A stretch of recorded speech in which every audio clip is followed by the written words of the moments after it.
Alright, so what I wanted to go over today were three different kinds of breathing drills.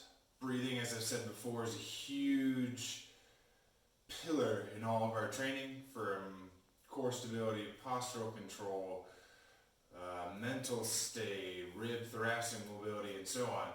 But you can't just be simply breathing on your back, breathing into a balloon, or just doing belly breathing as the end-all be-all to breathing. You need to come up with ways to progress. So I want to give three different examples of breathing exercises and how they play into efficient breathing. This breathing exercise, we're going to be doing it in a hook-lying position with our legs at roughly a 90-degree angle. The reason why we do that is because it takes tension out of our spine, specifically our thoracolumbar region.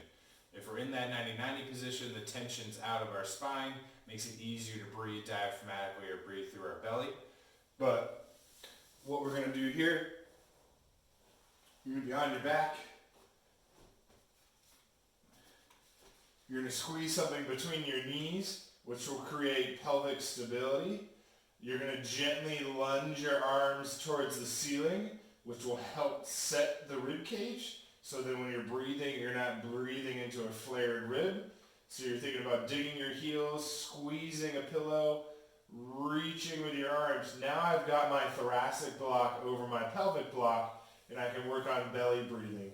Particularly I breathe in through my nose, out through my mouth, or with really long exhales.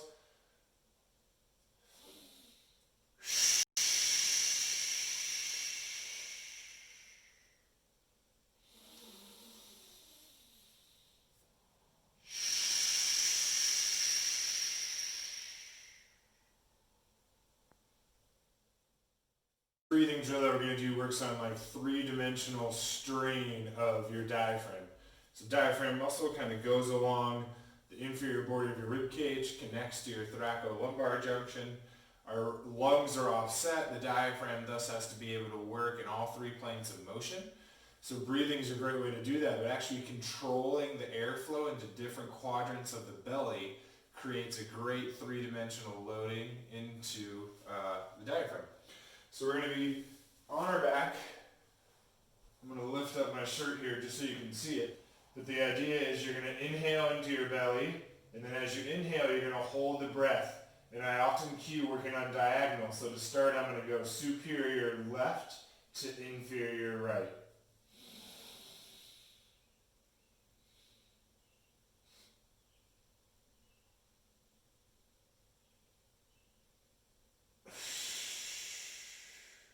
Now I can do the other diagonal, superior right, inferior left.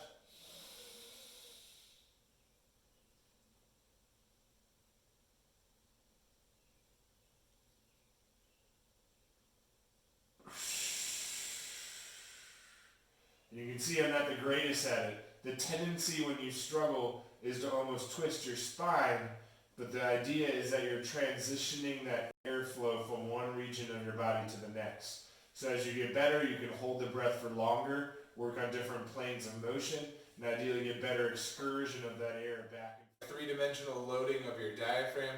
Another breathing exercise is trying to get air into the back of the rib cage. Often we live in a lot of extension tone, and we don't really understand how to fill the back of our rib cage with air.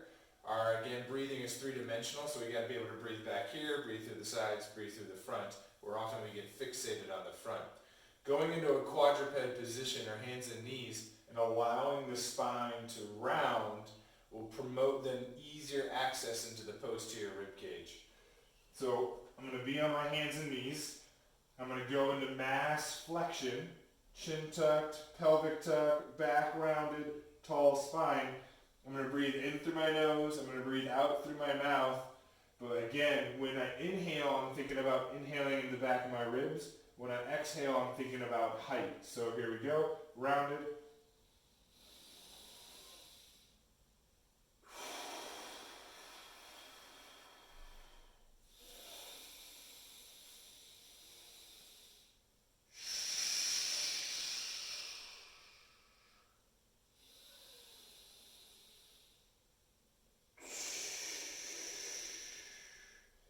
Then I can start to challenge it in three dimensions by loading with just one arm, loading with the other arm.